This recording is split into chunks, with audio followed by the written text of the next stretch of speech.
Hello, and thanks for joining the Walt Weekly Podcast. My name is Walter Latham Sr., and I'm here with Sergeant Ernest J. Robinson, combat veteran of the Marine Corps. All right, so today we want to talk about a couple of things. First off, we want to talk about birthright citizenship, which will come towards the end of the show. But we want to talk about current events. So we want to start adding adding news that is currently during this recording that is currently going on. One thing, there's a couple of things actually. One, I just heard Trump's presser on the airline crash, the collision between a Black Hawk helicopter and a commercial jet over Washington, and it crashed into the Potomac, some parts of it anyway. All right, and then Trump goes on today and says that one of the problems associated with this crash is that for air traffic control, we don't have the best and the brightest. I speak to you this morning in an hour of anguish. We are one family, and today we are all heartbroken. We're all searching for answers. The FAA is actively recruiting workers who suffer severe intellectual disabilities, psychiatric problems, and other mental and physical conditions under a diversity and inclusion hiring initiative spelled out on the agency's website. Can you imagine? Are you saying this crash was somehow caused and the result of diversity hiring? And what evidence have you seen to support these claims? It just could have been. We have a high standard. We've had a much higher standard than anybody else. And there are things where you have to go by brain power. You have to go by psychological quality. And psychological quality is a very important element of it. These are various very powerful tests that we put to use, and they were terminated by Biden. And Biden went by a standard that's the exact opposite. So we don't know, but we do know that you had two planes at the same level. You had a helicopter and a plane. It shouldn't have happened. Mr. President, you have today blamed the diversity elements, but then told us that you weren't sure that the controllers made any mistake. You then said perhaps the helicopter pilots were the ones who made the mistake. It's all under investigation. I understand that. That's why I'm trying to figure out how you can come to the conclusion right now that diversity had something to do with this crash. Because I have common sense. Okay. I'd like to request. What do you mean by that? Psychologically fit. So he's saying that the crash is a result of incompetent people that were hired under DEI. I mean, if you can extract that from what he said. I mean, y'all guys, I encourage you to go back and take a look at it. But that's what he's saying. So what do you think about the families of the loved ones of the people that died? What are they supposed to think when the president of the United States is blaming DEI for this sort of thing happening? We have the safest airlines. We have the safest flights in the world. I mean, we're safe. Accidents will happen. But he came to conclusions without, the crash happened yesterday, and today, 24 hours later, he's coming to conclusions that it's DEI. And it's not even fully investigated yet. Yeah. It was less than 24 hours. It happened about 11, between 10 and, about 9:30 and 11:30 last night. Yeah, last night. Yes, last night. Half a day, all right? I mean, normally with investigations on crashes, on airplane crashes, there's a lengthy investigation, due diligence is performed, recreations of events. But, Trump is already out there saying that, there was a convergence of events that caused this to happen. How do you know? Something did happen. Maybe there were mistakes. It could have been mechanical failure. How are you going to sit there and blame somebody and the investigation is still ongoing? What do you think about that, Ernest? Well, one, I think there's a couple of things that could have happened. One, our condolences to the crews and families that were on those planes and all the families that have been affected by it. The units that those service members came from as well. Our condolences are definitely, and prayers are with you all. But yes, so as it pertains to that, I think that there's a couple things that we're not taking into account. One, the fact that the investigation is still ongoing, and suggesting that it was DEI related. One is a continuation of undermining the purpose of diversity, equity, and inclusion. So I think it's important to say diversity, equity, inclusion, and not just DEI, because then that becomes some obtuse acronym without any context. But it's also compromising the investigation because now you're suggesting that the person was either a person of color or they were a part of the LGBTQ plus community or some protected group that's protected or included within diversity, equity, and inclusion. That's one thing. So that in itself is dangerous in itself. Two, you have a military helicopter that potentially was conducting some type of exercise. And so therefore we don't know who was on those planes or who was flying the helicopter or who was part of those teams directing within air traffic control. Again, there are miscommunications that do occur. So there's I think a number of things that have aligned here, and I think again to your point that's the danger of jumping to conclusions. One, without allowing for the investigation to be fully completed, right, and then two, making and then just allowing the space for the families to being able to grieve.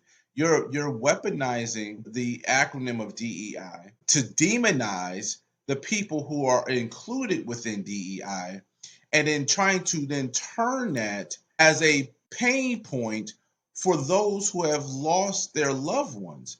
That is the ultimate creation of conflict, chaos, and confusion during a tragedy in which the role of any particular world leader, any leader of an organization, or even the leader of your household is to bring peace to that respective place for those that you are responsible for. Right. And I That's think correct. this was a complete misstep.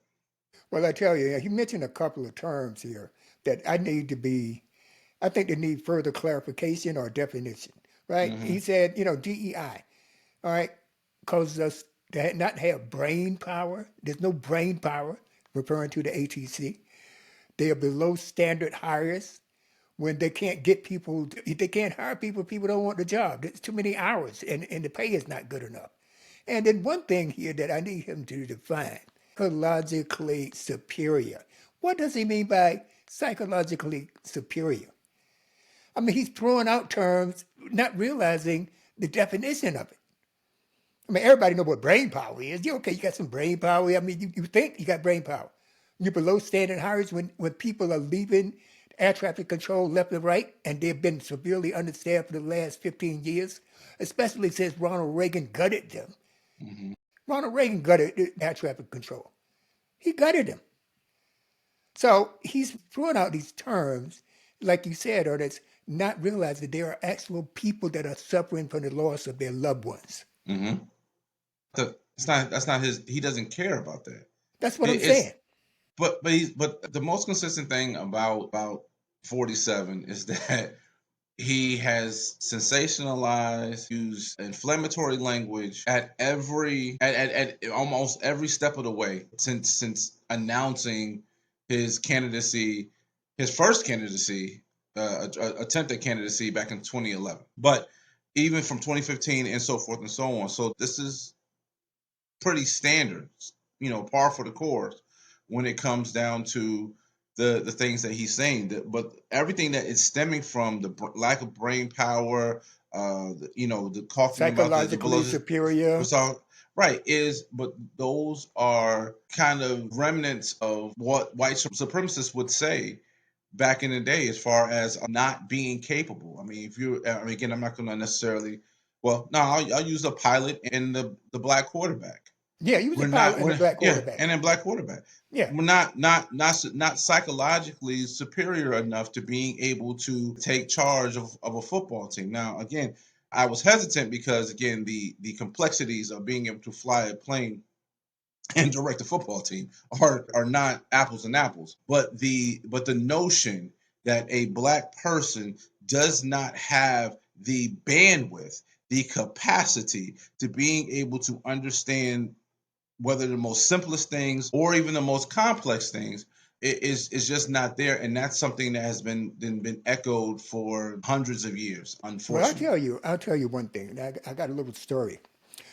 Okay, My first trip to Sierra Leone, West Africa, was in 1980. All right, and when you took Pan Am direct flight into Monrovia, Liberia, 9.5 hour flight direct, boom. But Monrovia is south of Sierra Leone. All right, they're neighboring countries, so you had to change flights to fly back to Sierra Leone, which may be a 15, 20-minute flight. All right, so when I walked on the tarmac to get my connecting flight, there was two black pilots. I had never seen a black pilot in my life, and I did not want to get on the plane. That's how brainwashed I was. I mean, that's conditioning. Yes. I didn't want to get on the plane because they were black, like Red Fox, like Sanford and Son. You know, I want a white captain. I want a white pilot. That was my mindset back then because of the conditioning that I had gone through. Never Yeah. seeing one before, thinking that, they can't fly because they're black and this and that. Wait, and I was in my 20s, believe it or not. I was in my 20s, okay? So if you take Trump's words and you're talking to someone that has bought into this thing of black people being inferior in some way, shape, or form, you're going to believe that DEI it has a certain responsibility. Yes. Because you're that dumb. I mean, I was dumb. So there's a the difference between being dumb and being ignorant of the fact, right? I was ignorant. And so therefore there's that's I think is the point. But I think also too that also shows even from the side for those who do support DEI versus those who are against DEI. I think there should be a level of empathy for those who just aren't aware, right? Because it wasn't necessarily your fault per se, right? That's what you were conditioned to believe. One of the things we had said before is that growing up as a black man, or just as black in general, as a black man, a black woman, as a young black person, we are taught, and this is from generation to generation. You have to work twice as hard to get half as much. Yes. Excuse me. Twice as hard to get half as much as somebody else. We are constantly trying to prove ourselves. The show that we did on DEI and talking about the things about affirmative action to begin, and when I illustrated how far back that went, that was all the way back in the 1930s when between President Roosevelt and then President Truman of being able to do simplest things of protecting contractors and integrating the United States military. And so, from that particular standpoint, which was before you were born, right, to the time that you were a young child and then growing up, where again they said, hey, you got to work twice as hard so you get half as much. White ice is colder than black ice. That concept that came stemming from our prominent neighborhoods of Rosewood and Baltimore's and Tulsa and everything else, where African Americans would not go to our black doctors, our black carpenters. We would always seek something else. We would go to, instead of going to HBCUs, we would go to predominantly white institutions. The market drove that, though. Don't forget the job market drove that. The job market drove that, but Yes. but the rhetoric as well. It all aligned together because why would you go to such a poor school where you're not being taught the best education? How in the world can you have a staff full of black PhDs or professors that are going to teach you the best education? There's no way. Why would you even do that? Why would you go to North Carolina Central instead of going to UNC? Why would you Because you go? couldn't get in. No, I mean, but it's not that. But for the most people couldn't get in. But what I'm saying is that the rhetoric of constantly belittling people of color or people from diverse backgrounds is something that stems all the way back from there. So to the point of the story that you shared, I think that that's where empathy has to come in the education and the fact that we cannot perpetuate stereotypes of those who are not supportive of people who are beneficiaries of either affirmative action, diversity, equity, inclusion. It is only so that we are able to have a level playing field because those pilots that were on both the jet as well as on that Black The Black Hawk, Hawk, yeah. right? were qualified pilots, and the air traffic controls were all qualified individuals. There was something, and again, even having this conversation right now, it's It's like somewhat premature. yeah, Absolutely. it is. It is very premature. I mean, we need to because of the things that are happening right now within our Yes, community, yes. right? But the fact that the way it's on the news and everyone jumping to conclusions, and then again for the president of the United States to not have the sympathy, the compassion for those who, or for all people that are involved, and so quick to try to place blame without even knowing anything. And again, if because the president does receive information that the public does not receive All right. right away, then there is an inclination to believe what the president is saying. And so therefore he's inferring that the person was some either a woman or somebody that's protected within EEO, equal opportunity hire, DEI hire, affirmative Well, let action, me or whatever. just say, Ernest, I Yeah. don't mean to interrupt you, but Yeah, let go me ahead, please, just please, put this please. point out there is Yeah. that the primary beneficiaries of DEI were white women. Yes. White women. Yes. I mean, come on. I mean, I've been in look, I worked in the private sector all of my adult life. All right. Well, I had my own business for 9 years, which was based out of Africa. But all of my adult life, and I know, and I've had to say on a couple of occasions, either in Amsterdam, Tokyo, or Singapore, working with some of the best and brightest in the world, and sat down and told them, said, look, this is the way it's going to be. I am the smartest person in this room. If you doubt me, say it. And there could be 200 people on the line between being in the conference room and being that have dialed in, and I can say that. Okay, I had to be good. Number one, they saw me and they underestimated me, which I like that. I play dumb until I get the information I need, and I can take it from there, right? But I know that we have to be twice as good. I got a bachelor's. I got an MBA. I'm a project management professional. I got 30-some years of experience. I've seen it all. I come from the days of same-day funds, next-day funds, clearinghouse funds. I know the Fed. Look, I know the backbone of our economic system, okay? But I would never sit here and tell anybody that I'm psychologically superior, which I believe I am. Everybody should think they're psychologically superior. I think Trump thinks I know he's not psychologically superior because he's a C student. That may not have anything direct correlation to psychologically superior, but maybe he got that from Elon Musk. That term is something new, okay? He got that from Musk, and I would let me just defer to you, Ernest. You continue, then we're gonna go on to RFK. Go ahead. No. I mean, no, because all of this is you. This is a microcosm of the frustrations that the American people or some of our listeners may have, and so what you're expressing is it may be the same sort of frustration that someone else may have as well. So it's I think it's healthy to kind of get it out there.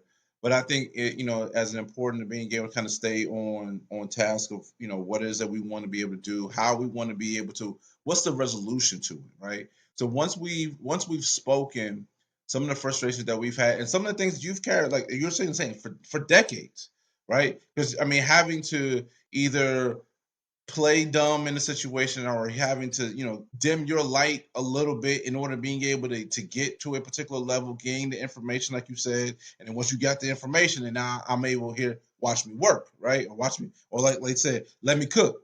All right. And that's a tough space to be in. But again, getting back to this Especially if particular you're subject. only black face in the room out of 200 people globally and on site. Right. And there's no other blacks, maybe one or two, but you are the only black face in the room. I worked like that for a long period of time, where I was the only black person on my level.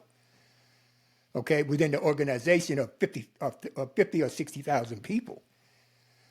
Okay, because I work with major financial institutions, always have, retired from one. Okay, so no, I mean this DEI and all this kind of stuff, which the show will be released that we did on DEI. We had some technical problems, but that will be coming out shortly. I've seen it. I mean, he's talking about psychologically superior when we're beat down and talked down to and attacked all the time.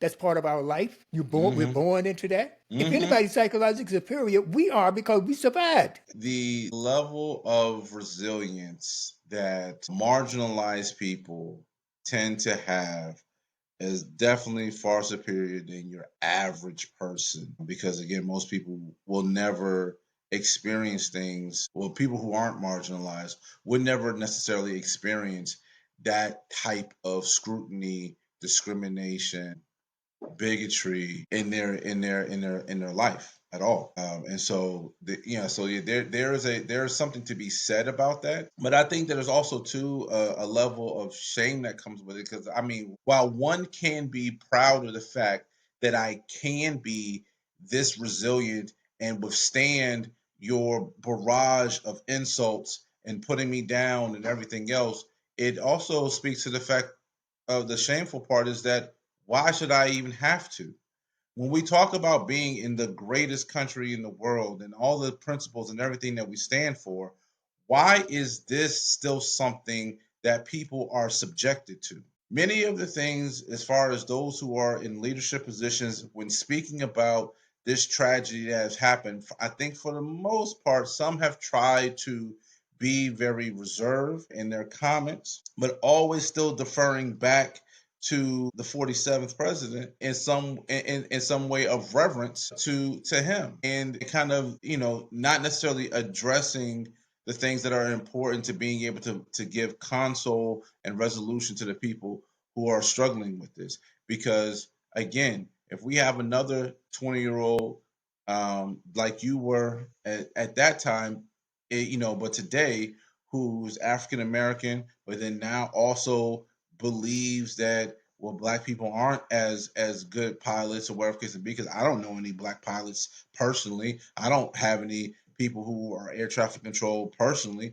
I've only seen white pilots and white air traffic control, and so therefore they must be better. And if anyone was black that was a part of any one of those teams, they're the reason why. If they were a woman, that's the reason why. If they were part of the LGBTQIA community, that's the reason why. And that in itself is inherently dangerous.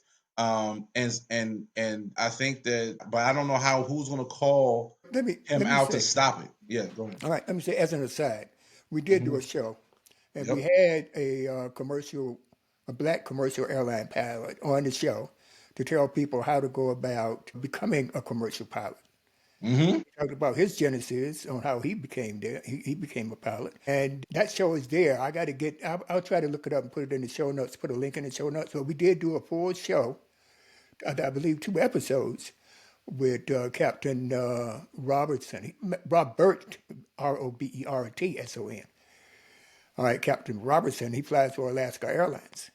Okay, he's one of the few black pilots. I mean, I think we got less than 1% of the pilots are black. There's That's another three, problem. They need a lot of pilots. I think it was something like 3.4% are African American, less than 1% are black women. Right. So yeah, there's a lot, and then there's just not enough pilots. Right. They got a shortage. So now they're Right. coming out and they are, trying to hire people. But this is the best time because depending on the airline folks, Lufthansa, some of the American airlines and stuff like that, they will probably engage in getting you trained and sponsored so that way you can become a pilot.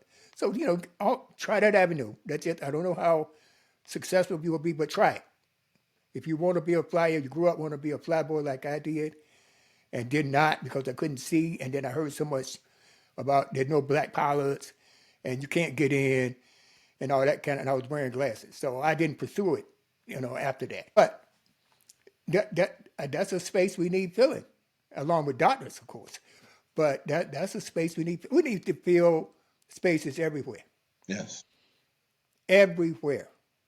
All right? Jobs. There are plenty of jobs. We need to fill them. Okay? So DEI is just Trump's way of appealing to his base, which are a bunch of supremacists. Well, a lot of them. I'm not going to paint them with a broad brush, but he appeals to that far right wing of his party that that there's hard support from them. All right, where they think he's God. Okay?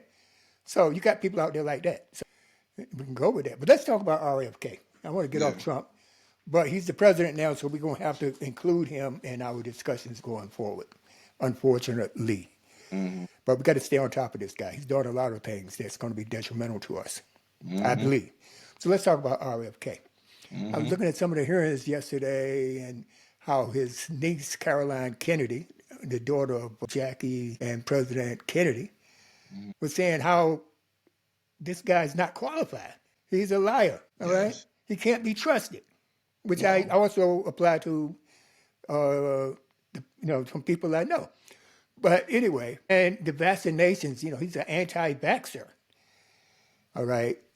Okay, which means he doesn't he doesn't believe in vaccinations. He thinks they're bad, blah, blah, blah. At the end of the day, they ask him, are your children vaccinated? Yes. I mean, come on. You don't want other kids to be, but you vaccinate your own kids? Yeah. Come on. Give me a But break. The man doesn't deserve to be up there anyway, but I give him the benefit of the doubt. The man's a liar. He got caught in it a couple times. Go ahead. yeah, I mean, I don't necessarily need to give someone the benefit of doubt when they've already kind of shown their true colors, right? And which I am kind of disappointed with Congress whether whomever is being confirmed when they know that people who are ill qualified for the position in which they are going for, despite who makes the nominations. We should make sure that we have the most best qualified individuals because honestly, if we're being honest, that means the attorney general was a DEI hire. RFK for his vastly obtuse and strange viewpoints. It's a DEI hire Why is that? because his ideology is now being included into the administration because that's the purpose of diversity, equity, and inclusion is that we're in that the whatever entity, right? So the administration, the country is being inclusive and equitable to people having an opportunity to gain employment. He is being nominated for a job, right? And so, therefore, but the problem with it is that he has repeatedly had individuals who said he does not have the qualifications for this particular job. So in a sense, and I was being facetious about it because he's actually the opposite of it, but just in there saying that we could try to demonize it in that particular way or weaponize the term as well. And I think that it's not necessarily helpful. But when you sit there and say about the denying of the vaccines, I mean the Director of Health and Human Services has a broad level of oversight over everything that happens health wise within this country. Correct. And if you are a person who yourself does not believe in taking vaccines for whatever religious and or strongly held opinion that you have, still being of the idea that vaccines are beneficial to those who would need them, right? Or for the vast population to being able to have them and being able to acknowledge the benefits and the successes of having vaccines over the last however many years, Well, he 60, should 70, 80 realize it. He years. should know that, though. That's what I'm saying. I mean, he applies it to his personal life, but in public, he says Yeah, something totally different. right. I mean, I it's know, I get it. Yeah. disingenuous. All It right? is absolutely disingenuous. Disingenuous. Okay? And Yeah. let's move on. Let's move on.